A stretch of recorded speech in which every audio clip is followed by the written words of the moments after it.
But for someone that has a crew, how would they go about trying to bid on one of these types of projects?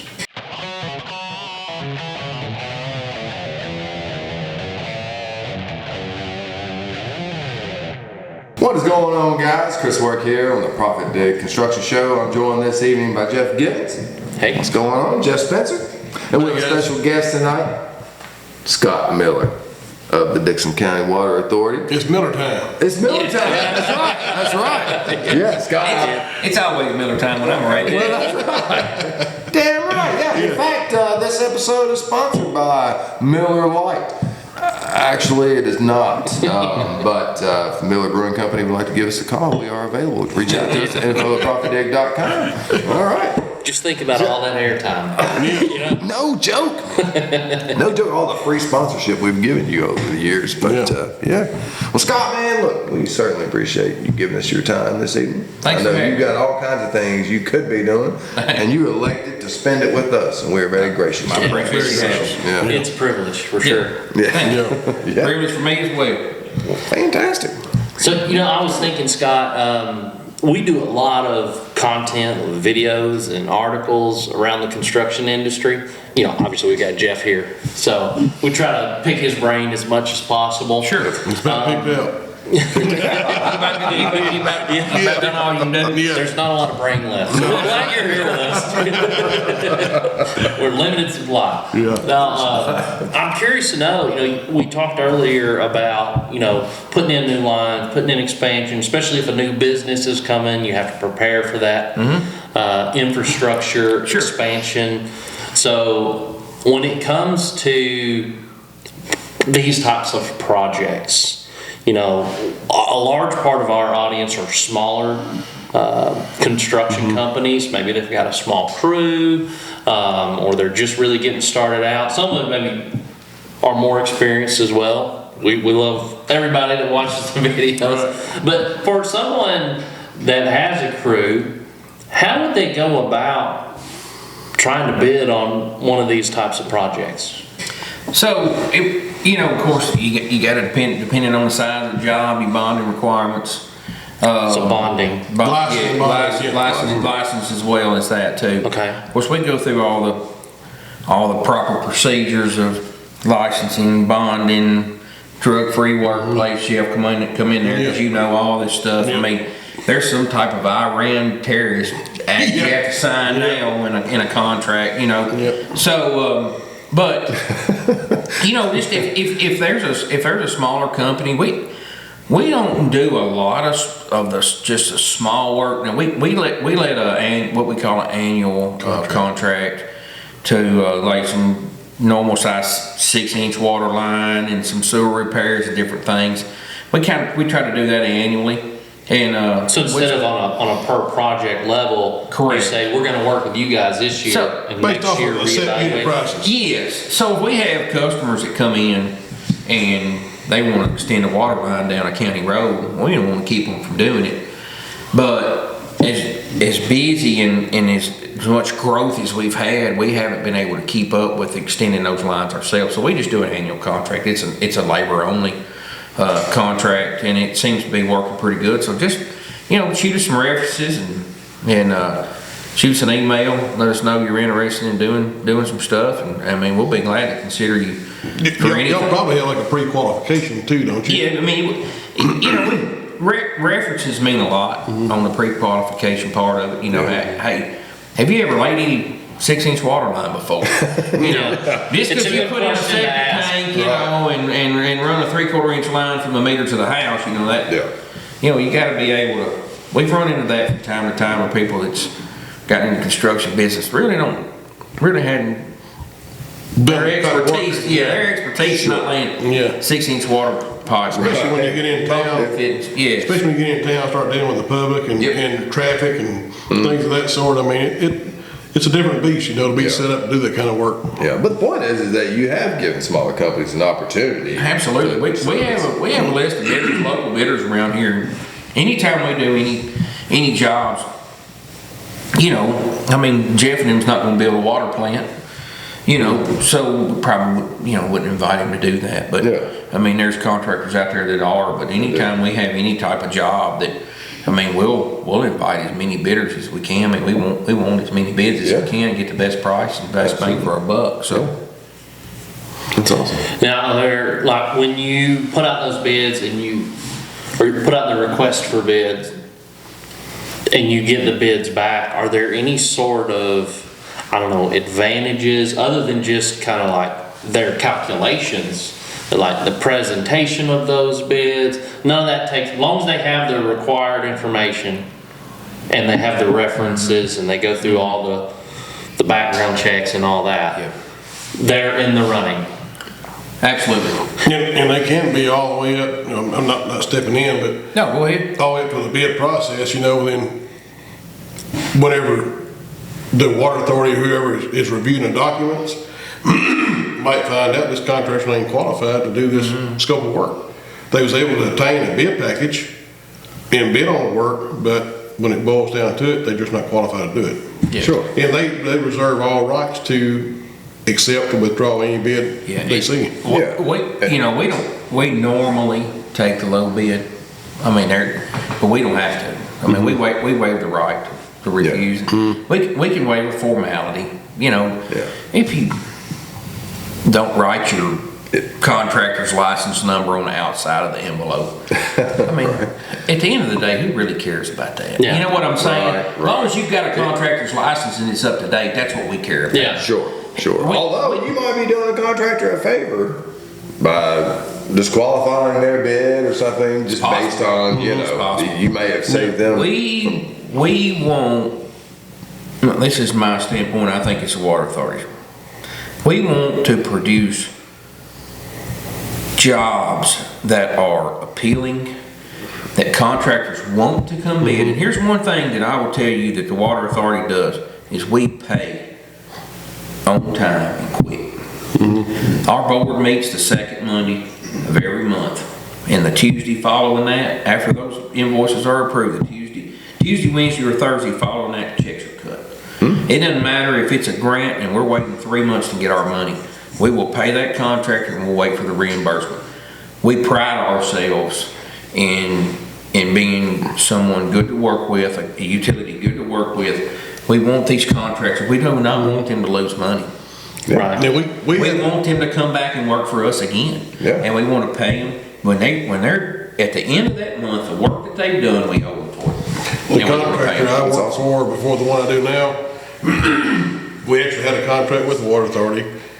And, I mean, like after the first, well, maybe the second pay application, my boss came to me, he's like, man, he said, I can't believe this. He's like, usually we're waiting 45, 60 days on a check. And he's like, we went in 30 days in. Oh, you waiting 2 weeks? Yeah. Wow. And we're getting paid. Yep.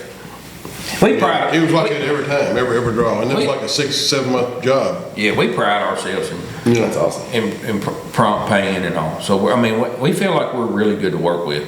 I bet that translates into the quality of work that's delivered. It also translates into price. Yeah. A lot of times too. Yeah. Because the contractor knows they're not gonna have to wait 30 to So they 45 can cut a days little for bit, payment. They can trim a Hey, little off then. the water authority's gonna pay me quick. Yeah. Hey, I can cut a little here, cut a little there, you know. Yeah. I mean, we generally get some very, very competitive bids come in to the water authority. We're proud to say that. Yeah. No, that's fantastic. Yeah. I'm not surprised. Yeah, now, so is there a group within the water authority that does builds, or is it always subcontracted out? Like, do you have a crew that works for the water authority? Yeah, oh yeah, we've got like, Probably more. in the maintenance department, yeah, we've got like 5 crews. Yeah. Then we've got a couple of collection crews. We got hydrant flushing crews. We've got crews that do the meter orders, you know, go and read the meters, leave on, and we've got a couple, 3 different guys that do different things in collection. We've actually pride ourselves in our what we call maintenance crew. We've got a 5-man group that maintains all our pump stations, our plants, and different things. I mean, they'll pull a pump in a heartbeat, take that sucker to the shop, rebuild it. Now, they may have to send it off to have it rewound. They may have to send it off to have some machine work done. But if seals, bearings, we actually have a guy there. But you got backups to replace it for the time being. Most of the time.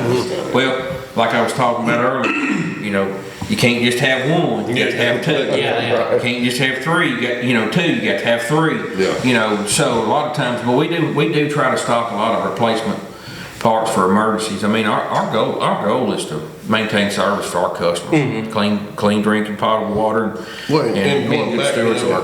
just what you're talking about, that contract I was talking about is actually a low pressure sewer system we put in for the water authority. We were on back order for some of the pumps. Well, the water authority had several of them sitting in their yard. We was able to borrow from them to finish up our contract and then replace them with the ones. That came in? No, it wasn't. It was when that flood hit. You remember? They washed a bunch of them away. Yep. Yeah, You're going back May to 2010? They washed a bunch of the. I forgot about that, but that sure They did. washed a bunch of them away when we were short. We had to reorder. Yeah. And so they gave us the pumps they had in stock to finish up the system, and then we replaced them when ours came in. That's a volunteer stay right there. That's right. You know what I'm saying? Damn right. Yeah. Go Vols. Okay. Well, that's awesome, yeah. Well, that makes sense too. I mean, like, you got all these maintenance crews and everybody, I mean, they got stuff to do. Oh, yeah. So, they're busy maintaining the infrastructure, so it makes sense to contract something, like you're saying, we're gonna extend, these lines in this community or this, whatever, so it's. We've got 3 water plants, 3 wastewater plants. We've got 17 water tanks, 5 or 6 water pump stations. We've got over 80 sewer lift stations in our system that those 5 guys maintain. Maintain, yeah, so they got their hands. That's a big job. That's a big job, yeah. They're running. And how do you monitor that? Do you have? Homeowner. Yeah. Now that ain't even counting grinder pumps. That's talking about main pump. That's talking about main pump stations. So we have a SCADA system that we run through telemetry. Yeah. So the major stations, a lot of those stations are set automatic with the pump controls and everything. But the major stations we have set up on SCADA telemetry where we can view them in our. Okay. So you got like a fiber or It's actually cell-based. cellular. Cell-based. Oh, so, okay. Okay. We used to use radio telemetry and it just got so expensive, and some of the You put repeaters everywhere. Yeah, and some of the cell-based stuff just got, man, it just got, the units themselves are inexpensive, and we have to pay a monthly fee, but it's not much. Yeah. Yeah. And actually those 5 guys that I'm talking about, they can actually, we have a young guy that's been training on programming, and he's actually going to start being able to build our own programs. We'll probably, but hopefully before I leave, before I'm old enough to retire, we'll have our own SCADA system that we built ourselves. Nice. We manage ourselves. Sweet. Yep. That's very cool. Yeah, I work with SCADA systems quite a bit. Sure. Yeah. They're pretty. I mean, the cell base, they're pretty simple. Yeah. There's not a lot to them. So do you have like at the water authority, you have like a control room with monitors of the system So or anything each- like that? not one just big control room, but each water plant has a computer screen, TV screen that shows the system. And you can access each it. wastewater plant shows it, and then other people can log on and see it all. I mean, it's all web-based. It's a web-based, yeah. Yeah. So none of our operating software that operates any of our treatment facilities are web-based. Everything it's on a computer, but it's not tied into the internet or anything. So nobody can hack into our operating software. Now, And that's typical of SCADA systems, Yes. like across the board. Now the viewing of our SCADA, our system as a whole, that is web-based. But we have actually an IT guy that works for us monthly. We have an in-house guy, and then we have a firm that works for us too and helps us maintain. Cybersecurity is a big thing now, and we're being regulated on it as well. Just like so. Yeah. So it's viewing only on that. Can you define what that is? SCADA system?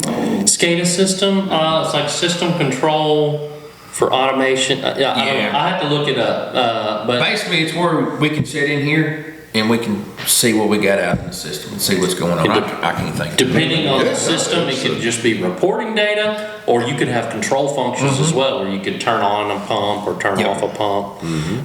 There's SCADA system, just as a generic term, is a pretty popular type of application for any type of utility company. And this, I assume, helps keep China out of our water. I hope so. But you know, interestingly enough, the biggest cyber security attack in the history of the world was A water a threat. No, tower in Texas. Oh, I read about that recently. No. This was a nuclear reactor in either Iraq or Iran. I can't remember. It's been several years. But hackers, we don't know who the hackers were. It's probably U.S. government. But what they did was they created a type of virus that would replicate like very quickly to pretty much as many computers as it could. But it never did trigger any harm or detection until it found the exact system it was looking for. Because that system was a SCADA system not connected to the internet. Oh. And what it took to breach that unconnected system was a USB drive with a Windows update that eventually found the system and the network it was looking for, and then it's called a worm. The worm spread to that isolated network and opened up a connection to the internet at that point. And through the back door, what they were able to do is the rods on the nuclear reactor, they were able to modify them slightly until eventually it blew. Wow. And this was supposedly the nuclear weapons development program. And I forget what the name of this incident was, but cybersecurity is very important. We've talked about it on this show quite a bit. And it always seems like overkill. Until something goes wrong. Until something goes wrong, yeah. Yeah, of course, like we talked earlier, state and Tennessee Department of Environment Conservation, they all regulate what we do, and comptroller's office, and we actually have a cybersecurity monitoring system, and they give us reports. They give us reports weekly, but they generate those reports daily, and this week's report we had zero, nothing, no attacks on anything. That's fantastic. So I mean, our customer data, it's very important. Absolutely. Not just customer data, but other data that we have too, and we take cybersecurity very seriously. Oh God, Have you ever had a problem? That's You know somebody We've never had a problem. Knock on wood. No issues. you infiltrated the city's water supply. I mean, that'd be a big deal. Yeah. Yeah, the huge thing is, like we talked about, our operating software is not connected, right. connected to them. Yeah. Worst thing somebody can do is turn a pump on or turn a pump off. Right. We're going to see that pretty quick. Sure. Because we have operators monitoring it 24/7. So. Yeah. Maybe no catastrophic failure conditions. Yeah. Hopefully we don't ever see none of those. Yeah. Absolutely. No. Hopefully you're back in DC soon, Scott. Watching those judges. Yeah. Water, crackers, everything else. Yeah, I know. Exactly. Cleaning their palate with a cracker. They don't even get the good crackers. They get them old premiums. They don't even get Oh man. This is a plug for Zesta. Or Keebler Club. Zesta is Keebler. Yeah, Zesta is Keebler. Oh, it is? Oh, okay. Yeah. Okay. Before it's all over with, we're gonna have like crackers here. I know, man. They're piling up. I know. Yeah, contact us at infoproperty.com if you're interested in sponsoring, because it is filling up fast. Yeah. And we want to talk to you. Sponsor slots are limited, guys. Get them in there while you look. We only have so much room here. Exactly. Table's only so damn big. Oh, yeah, we'll get a bigger table, get no sponsors. Yeah. That's We could get a bigger table. Yeah. Yeah. Don't tell them that. Yeah. Well, we'll drink less beer. I don't know about Probably that. not. But that's not gonna work out. But we'll figure it out. Yeah. Well, awesome discussion. Yeah. Scott, thank you so much, man. Yes, sir. A lot of Thank you for information having me. covered. Really appreciate it. Good I know. night. Yeah. I know. It's pretty awesome. Yeah. Well, guys, I hope you found it as informative as we did. And Jeff Spencer, Jeff Gibbons, Scott Miller, producer Jerry. Thank all of you. All of you have made this possible. Check us out at profitdig.com. If you wouldn't mind, like the video, subscribe to the channel, leave us a comment if there's something that you'd like to say or something you'd like us to talk about. Let us know. If you're in construction, looking for a bidding and costing solution, we got it for you. profitdig.com. See you soon. Guys.